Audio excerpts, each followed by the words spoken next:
All right, let's talk a little bit about some of those changes, some of those renovations to Doak. Where are we as far? I know you mentioned 2025 would be Yes, when we complete it. Um, where are we with what's going on? Are we kind of on target, on pace for what will be done by the start of the season, and what should we expect? yes, we're actually ahead of pace a little bit. Don't tell them at the construction site No, no. because they start. Michael, stop! We got rain. We got all kinds of things. I understand. I've gone through this a few times, but as far as the stadium build, it's coming along very well. The temporary seats should be going in August 1st for this season that we'll have right there on the west side as they continue to build out that west side. Anyone sitting over there, pardon, I'm going to tell you now, pardon our dust as we continue to get better. But there will be great access into your seats. We're looking at everything from points of sale and how do we increase those for this season to make it the best experience as we can as we continue to get better and build. But sales are going very well.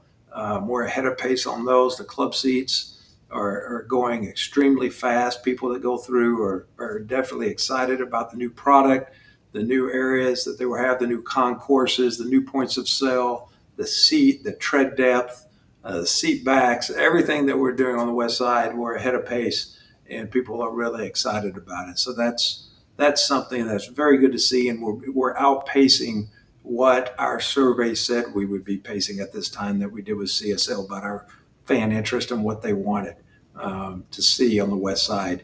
Even on the east side, this coming up season, you're going to be getting a designated 18-inch seat cap, much more comfortable than the bleachers. That will be going in for this year on the east side as we continue to look at life safety renovations over there with handrails and some other amenities that you will notice when you come in the stadium on the east side that will provide a better fan experience over there. Constantly looking at points of sale. When I first arrived here, we had 220, I want to say, points of sale, 230 maybe, and we've gotten it up to over 400 now. Put it in perspective. The Bucks have a 65,000 seat stadium, have 1,200 points of sale.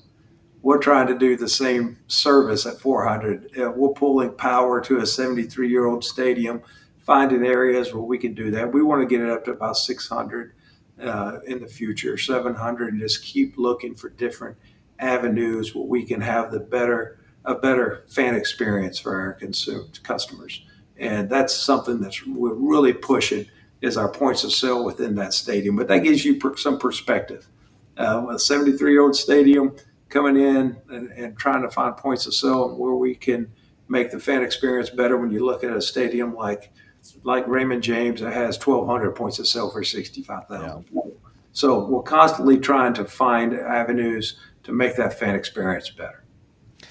As with anything, when there is change and there is newness, and it's not the kind of the like you said, 73 I year don't like change, DJ. You know that. I don't. the same way it's always been done. There are people that are that have complained and are, oh, I've had these seats for this many years, or my price is going to this to sit here, or this, that, and the other.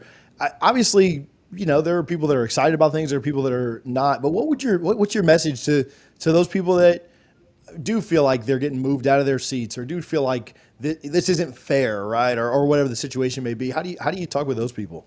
Well, we went to the best approach possible. We sat down with every individual, at least had the opportunity to sit down, and we report out and sit down and go through the process of what the amenities are going to be, what the pricing is going to be, and give them first opportunity to to participate in the renovation. When you go through the study to keep up with our peers, we haven't changed prices in many, many years, and you look at the top 20 attended institutions, which we're one of, and let's take the 20 to 30 yard line, we would be dead last. We were number 20 across the board in everything but one. And let's say take a look at the 50-yard line seat, we're still not getting up to the average of the top Meaning, 20. meaning we weren't charging just We a were comparable price to everybody else. to our average. I mean, you look at what Florida charges to sit at the 40, even where we were, which was 20th out of 20, we're just getting up to the mid-teens, to where we're trying to get to in the future, not even taking it up to where others are. Sure. because and it's going to be phased in, and we just think that's the right approach. But we had to make some changes in order to provide the fan experience, but two, to be able to compete with our peers on the field. Here's maybe a little more lighthearted one after a tough one. People ask all the time about the spirit spear. What do we have to get to? What do we have to do to get the spirit spear back into Doak? That's I've heard more about the spirit. What a great let's call it an accessory that was to the stadium. And I'm not going to say I'm doing it, but I'm also not going to say I'm not looking into it. Um, but it is something that we have examined and continue to examine as we look to bring the best fan experience forward. When our video boards need to be updated, that may be something that we look at including within that process. But there's a lot that goes into that structurally into the stadium and what it can withhold. We will get right back to it, but first, I wanted to tell you about my friends over at the Mango Board. The Mango Board is essentially a group that just aims to educate and inspire folks on why they should essentially be eating more of the greatest fruit of all time. Debate somebody else, not me. There are a lot of great fruits out there, but nothing quite compares to how good a mango is. My kids beg for them every time we go to the store, and then when we get them home, they eat them so much faster than I can cut them. I'm not selling you anything. I'm not trying to get you to click a link or enter a code.